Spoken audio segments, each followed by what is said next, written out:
Mitch McConnell, yesterday, he suggested that the time has come. They're going to act. They're not going to wait on it. He gave a speech on the floor of the Senate talking about this. President Trump himself suggested that he wants a vote before the election. Here was President Trump yesterday saying that he wants this thing to move forward. He wants it to move forward fast. This makes sense because here is the problem. If you don't get a vote before the election, and Mitch McConnell has declared that an election effectively is a referendum on a question as to who will appoint the next justice of the Supreme Court. Let's say that November 3rd, Trump loses and the Republicans lose the Senate. It's going to be very difficult to make the case that the American people desperately wanted Republicans to fill that seat. So instead, you do it right now before the election. That's the logic here. Here is President Trump talking.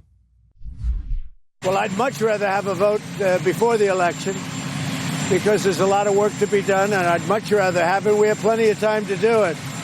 I mean, there's really a lot of time. So let's say I make the announcement on Saturday. There's a great deal of time before the election. That'll be up to Mitch and the Senate. But I'd certainly much rather have the vote. I think it sends a good signal. And it's solidarity and lots of other things. Okay, so that obviously is the correct political tack for the president to take. He should not be waiting on this. He should be pushing ahead. He's supposed to announce his pick Friday or Saturday. And this is one thing that Trump is very good at. The rose ceremony will be beautiful. Now, you remember that he did this with Brett Kavanaugh. I was like, who will he unleash from behind this door? Open the door. It's Brett Kavanaugh. Da, da, da, da, da. Come on down and receive your hearing from Democrats who will call you a rapist. Congratulations, sir. Okay, so we'll get that whole show. Mitch McConnell, the Senate Majority Leader, who is absolutely ruthless. I mean, let's just point out that Mitch McConnell is one cold dude. Cocaine Mitch is a hardcore operator. He's not going to bring a vote to the floor unless he knows that he is going to get the vote. Here was Mitch McConnell saying, we are going to act, and anybody who says that we shouldn't act, that those people are very, very silly. No Senate has failed to confirm a nominee in the circumstances that face us right now. The historical precedent is overwhelmingly, and it runs in one direction. If our Democratic colleagues want to claim they are outraged, they can only be outraged at the plain facts of American history. Okay, well, fact check true. Meanwhile, he does have the votes. Okay, so Mitt Romney has released a statement announcing that he is going to vote in favor of the nominee. He is certainly going to hear the nominee.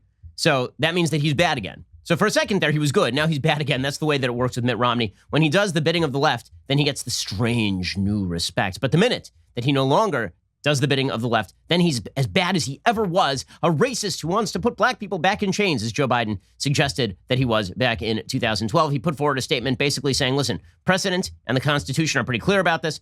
Not only does the Senate have the authority to go ahead with this nomination, but when the party in power is holding both the presidency and the Senate, there is literally no reason for them not to go ahead with all of this. So Mitt Romney, bad again. Meanwhile, Cory Gardner in Colorado and Chuck Grassley both stepped up and said that they are going to move ahead with this as well. There's some questions about Grassley because earlier this year, Grassley had suggested that maybe he wouldn't vote in favor of any nominee brought up this year, but he has reversed himself now and he was basically like, yeah, whatever.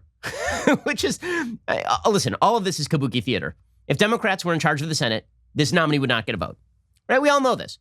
And if the Democrats had elected Hillary Clinton and Republicans were in charge of the Senate, she wouldn't get a vote either. Okay, this is just pure power politics. Everybody knows this. And this is a pure, simple result of the fact that Democrats politicized the court.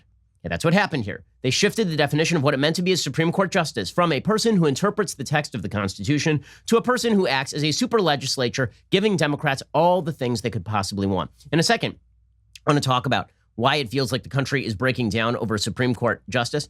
Like, why is it so important what the institutions of the country are? Because there is a real reason, a deep philosophical reason why we are now seeing the country basically crack up over what is a normal constitutional process. But Grassley said, once the hearings are underway, it's my responsibility to evaluate the nominee on the merits, just as I always have. The Constitution gives the Senate that authority. The American people's voices in the most recent election could not be clearer. Meanwhile, Cory Gardner, who is trailing John Hickenlooper in Colorado despite all sorts of legal questions surrounding Hickenlooper, he says, I have and will continue to support judicial nominees who will protect our Constitution, not legislate from the bench and uphold the law.